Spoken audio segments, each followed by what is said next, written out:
Hi everybody and welcome back to Route 7 Railway.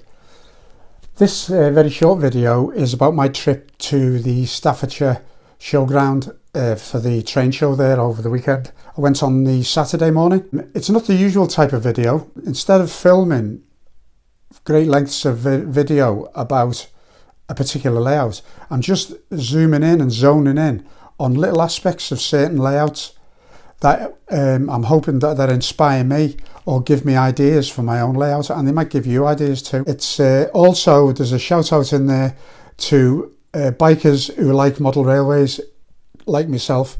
So I rode up there on the bike, enjoyed the ride, enjoyed the walk around, got myself a couple of nice little things while I was there, and I hope you enjoyed the video. Right, so here I am at the Staffordshire showground, and I've had a nice ride up here. I just locked the bike up with a few essential security things that you have to have these days. So I'm going to have a little look around and try and find out where the train show is. There's something going on with dogs here as well, dog show of some sort. So I'll speak to you later. I'll go and have a look at and see if I can see anybody from MRYCG or anything like that. So speak to you after, and find a bargain. Bye. Alright, well, I've never been to this show before and it's huge. Picked up a little item which I'll show you later. With this layout, they've really pushed the boat out with regard to trees, and it looks fantastic, albeit it could have been really expensive. In real life, a lot of trees are a lot bigger than we actually think. But there is a tendency on our layouts where we use too many small trees simply because of cost. But look at this, how it's turned out. It looks fantastic.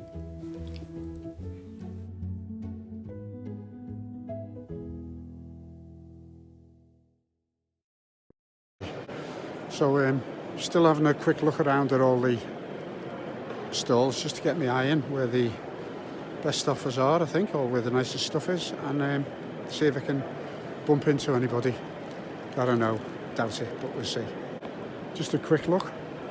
The show, it's in a massive big warehouse in two halls. So, very good. In this scene we've got a little exercise in perspective. You've got 4 layers. You've got the house, the car, the vehicle and the tree, the second building, the tree in the distance and the back scene. So just something to consider when you're doing perspective, and how the depth of view puts loads of interest in the scene. Nice. Quick look at the whole fair. There's some nice stuff though. Some of it is way beyond my price range for today anyway. Well, some of it is way beyond my price range, full stop. A tiny little scene this, and that method of putting a cottage in could be used in any dead end corner of any layout.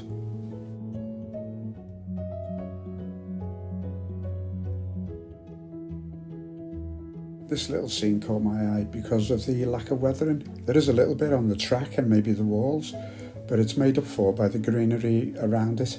It just shows you that you don't have to weather a scene to within an inch of its life for it to be good.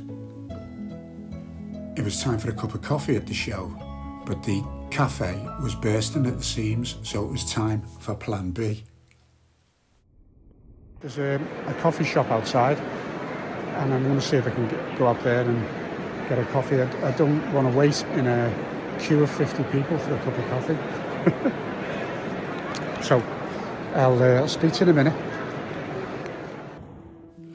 A huge layout, this one. It was a large industrial Victorian scene full of tenements and factories and warehouses, and the lighting was impressive on this. It was very yellow lighting, given the effect of like gas lamps, and it was really well done. And I especially like that tram.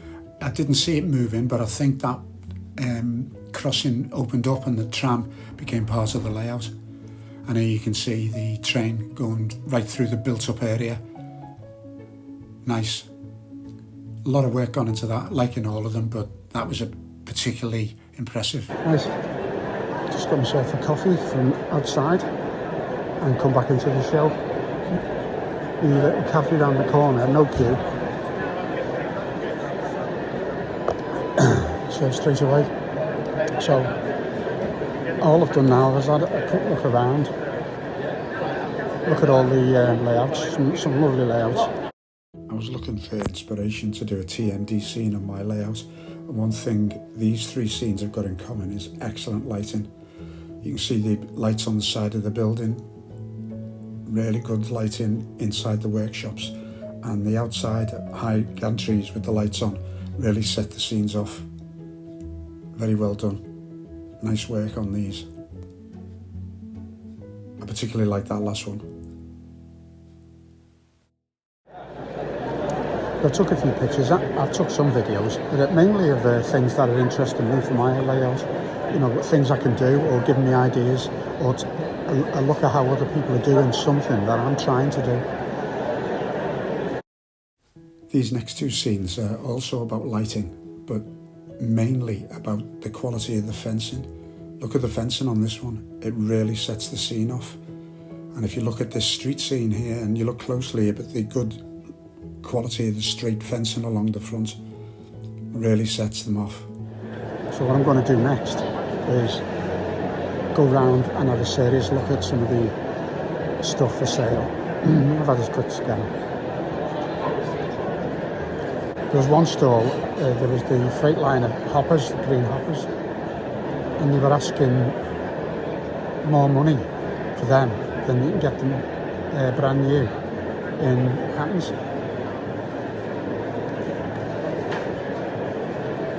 And I live local to Hattons, and I can just order it, have it put in my trunk, and then later on into the curbside lockers, and I can pick it up as I'm passing, so I don't even have to pay postage.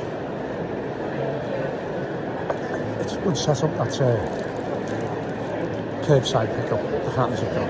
It's been good for me anyway. So what I've got here is I've bought a little overhead signal box and kit, which I really liked.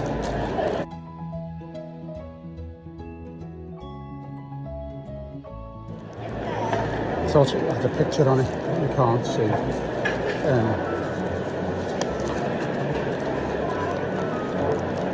It looks like a two-track gantry setup with the signal box on the top, and it looks really good.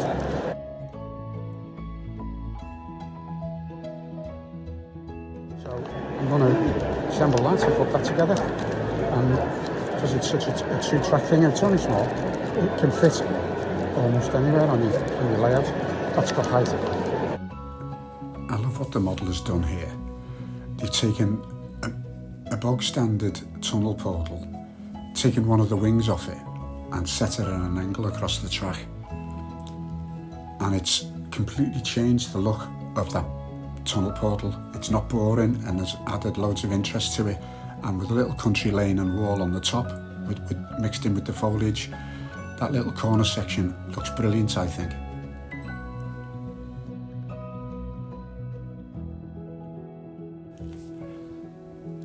In this scene, instead of it just being a plain embankment with rocks and trees on, the model has created a dead end spur from the track above onto a demolished bridge scene, and it's completely changed that little corner, and I think it's really effective.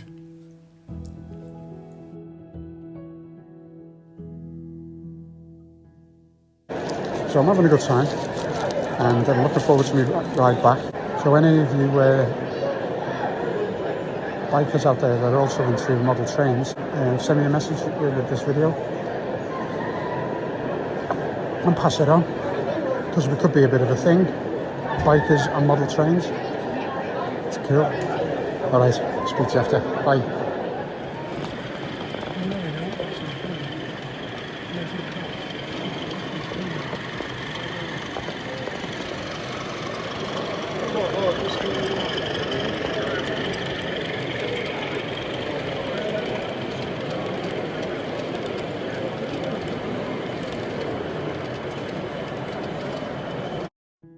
So here's the evidence that I found my little bargain.